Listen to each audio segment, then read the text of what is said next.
Buenos días, soy Ramón Escribano, soy abogado y administrador de la página web abogadoescribanogares.com, que representa a un despacho de abogados en Granada, aunque trabajamos en toda España, entre cuyas especialidades está la reclamación de pensiones de incapacidad permanente, impugnación de altas médicas y, en general, reclamaciones contra el Instituto Nacional de la Seguridad Social y la propia Seguridad Social, además de asuntos relacionados con derecho laboral. En el vídeo de hoy vamos a explicar las diferentes fases o etapas por las que pasa una solicitud de incapacidad permanente hasta que es resuelta por el Instituto Nacional de la Seguridad Social. Seguidamente lo vamos a explicar.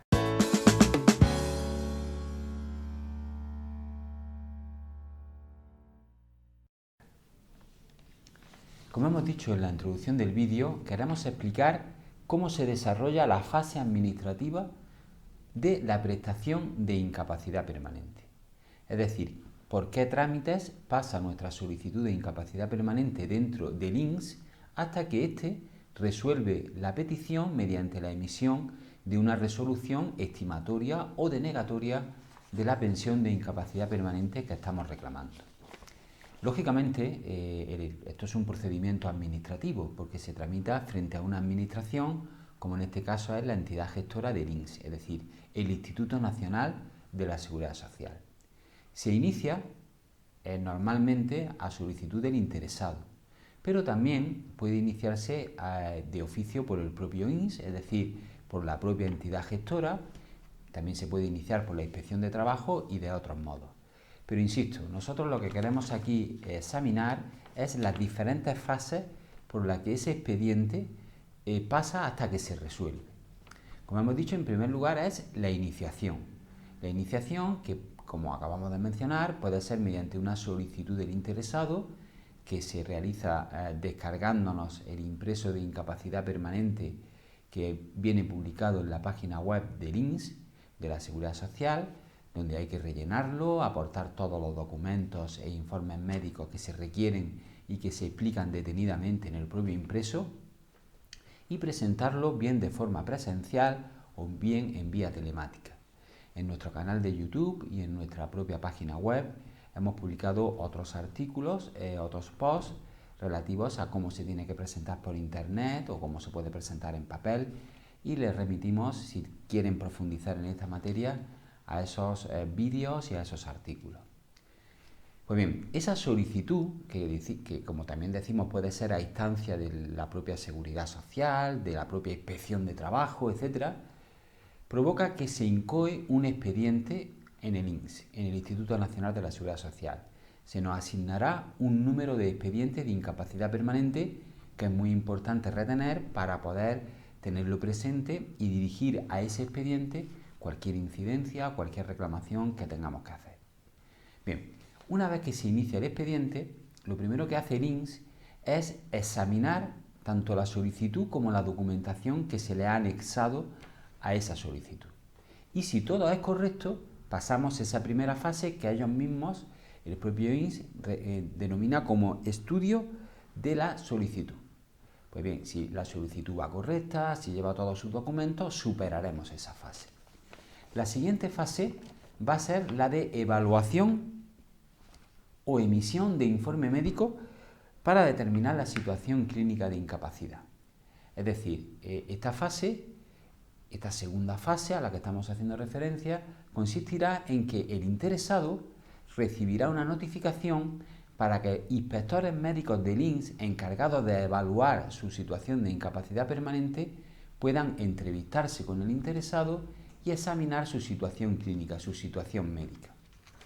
Es lo que vulgarmente y de forma muy conocida se conoce como pasar el tribunal médico. Realmente es una consulta médica con un inspector del INS donde se va a evaluar nuestra capacidad laboral en función de nuestros informes médicos, de la propia exploración que realice el inspector, incluso de la valoración en particular de nuestras actividades. El siguiente paso va a ser la emisión del dictamen propuesta. Esa emisión del dictamen propuesta consiste en que ya el INS, una vez que tiene en su poder el informe médico al que hemos hecho referencia anteriormente y que ha elaborado el inspector del INS, pues va a emitir un informe propuesta. Ese informe propuesta es decisivo para las siguientes fases, ya que si en ese informe propuesta se estima que no es procedente el reconocer una pensión de incapacidad permanente, el expediente puede terminar ahí.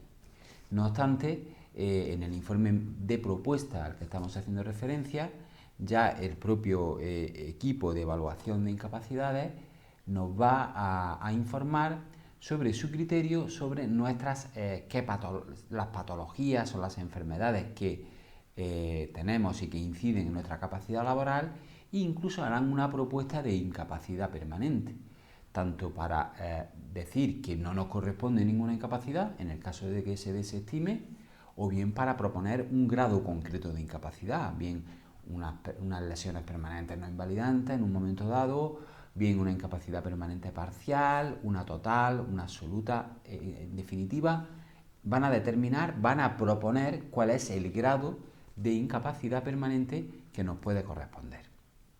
Bien, siguiente paso, una vez que se ha realizado este informe propuesta por el equipo de valoración de incapacidades, consiste en el estudio de la vida laboral y de todas las cotizaciones efectuadas por el interesado. Lógicamente, esta fase que realiza el propio INS consiste en analizar nuestro periodo de cotización, cuáles son nuestras bases de cotización, cuál es el periodo de cotización que tenemos acreditado, y ello porque, como saben todos los que nos siguen, para poder solicitar una incapacidad permanente es necesario reunir un periodo mínimo de cotización. No es necesario en caso de accidente de trabajo, pero en caso de enfermedad común evidentemente es un requisito y por lo tanto a esto se refiere esta fase. Una vez que ya tenemos el dictamen propuesta, donde existe un informe favorable a reconocernos un grado de incapacidad concreto, pues el siguiente paso es estudiar esa vida laboral, estudiar esas bases de cotización para comprobar que reunimos esos requisitos. El siguiente paso es la determinación del importe de nuestra pensión. Es decir, si ya hemos superado todas las fases anteriores y el INS comprueba que tenemos derecho a una incapacidad permanente en un grado concreto, que además reunimos los periodos de cotización que son necesarios y estudian nuestras bases de cotización, con toda esa información el siguiente paso es determinar el importe de la pensión. Y a eso se refiere esta fase. Con toda esa documentación, con toda esa información, el propio INS determinará el importe de la pensión que ellos proponen que nos corresponde como consecuencia de nuestra solicitud. Siguiente paso es el estudio final y la propuesta de resolución. Lógicamente, una vez que ya se han superado todas estas fases, el INS hace una reevaluación, podríamos llamar así, del caso y, como dice técnicamente esta fase, se emite una propuesta de resolución que posteriormente es revisada y confirmada. Y pasamos ya a la última fase, que es la de la emisión de la resolución de nuestra prestación de incapacidad permanente, que consiste en la emisión por parte del INS de una resolución, de una notificación al interesado, para que nos entiendan de una forma más cercana, donde se le comunica cuál es el resultado de todo el proceso. Si se le reconoce una incapacidad, en qué grado se le reconoce, cuál va a ser su importe, e incluso, en caso de que se reconozca la incapacidad permanente, se anexará a esa resolución una información sobre las bases de cotización que se han tenido en cuenta para calcular el importe exacto de nuestra pensión, lo cual es muy útil para poder después nosotros, o bien el interesado, examinar si ese importe se ha calculado o no correctamente. Estas son las fases que técnicamente podríamos dividir en 8 fases, las que son objeto de estudio por el INS antes de llegar a la última, que es la octava, que es la emisión de esa resolución por parte del INS. Una vez que ya el interesado recibe esa resolución, podríamos decir que el expediente administrativo ha llegado a su fin, aunque si el interesado no está conforme con esa resolución, podrá presentar una reclamación previa. Una reclamación previa que se tiene que presentar en el plazo de 30 días desde que se notifica la resolución del INS y que va a resolver también el propio INS. Una vez que el INS resuelva esa reclamación previa, ahí ya termina definitivamente la vía administrativa y ya solo se nos abre la vía judicial.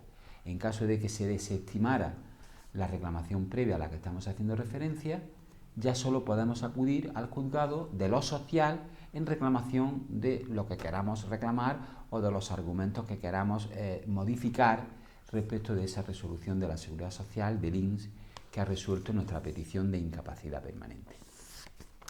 Básicamente ese es el proceso que tiene que realizar el INS desde que se le solicita la incapacidad permanente con un impreso o con una propuesta de un tercero, como hemos dicho antes, de la inspección, del propio INS, etc. O bien, desde que se inicia esa solicitud hasta que se acaba dictando la resolución. Por eso, como vemos, tiene varias fases. Esas fases son muy importantes todas ellas, pero a nuestro entender una de las más importantes es la evaluación médica por parte del inspector, que es donde realmente se va a determinar médicamente cuáles son las lesiones, las limitaciones que tiene el interesado. Lógicamente la fase de estudio de nuestra vida laboral, de nuestras cotizaciones, muy importante también a la hora de determinar la pensión que nos puede corresponder, y ya el dictamen propuesta final y la resolución sin duda son los que luego nos servirá a nosotros si no estamos de acuerdo para iniciar las reclamaciones correspondientes.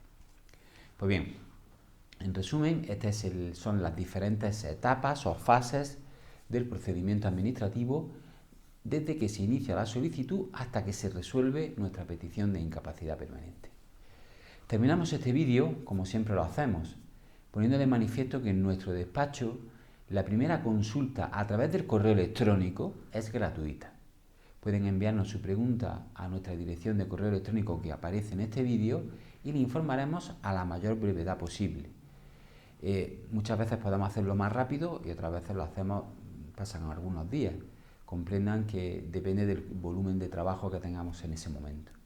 Asimismo, en nuestro despacho, el estudio de la viabilidad de su reclamación de su pensión es totalmente gratis. Pueden llamarnos al teléfono que aparece en este vídeo y les informaremos qué tiene que hacer para obtener ese informe de viabilidad de su pensión de incapacidad permanente. Es decir, obtener nuestra opinión fundada si en su caso podríamos o no podríamos solicitar una incapacidad permanente en los términos que ustedes nos planteen el caso. Espero que el vídeo les haya gustado y sin más, hasta el siguiente vídeo.